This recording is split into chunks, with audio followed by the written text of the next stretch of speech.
ఒకసారి మా అబ్బాయికి ఒంట్లో బాగుండకపోతే వైద్యుడి దగ్గరికి తీసుకెళ్ళాను. అక్కడ ఒక పెద్ద ఆవిడ కూర్చున్నారు, పక్కన ఇంకొక ఆవిడ కూర్చుంది. ఆ పెద్ద ఆవిడ వణికిపోతోంది జ్వరంతో.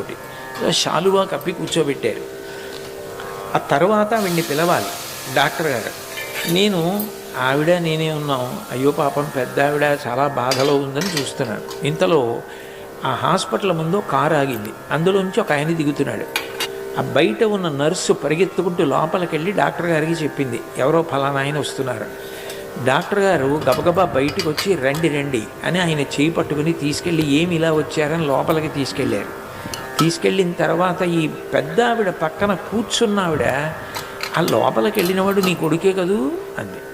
అవునమ్మా నా కొడుకే అంది. నిన్ను వెడుతూ చూశాడు కదా, అంత కష్టపడి కన్నావే, ఆస్తి అంతా అమ్మి తండ్రి లేకపోతే పెంచి పెద్ద చేశావే, ఇవాళ నిన్ను ఇలా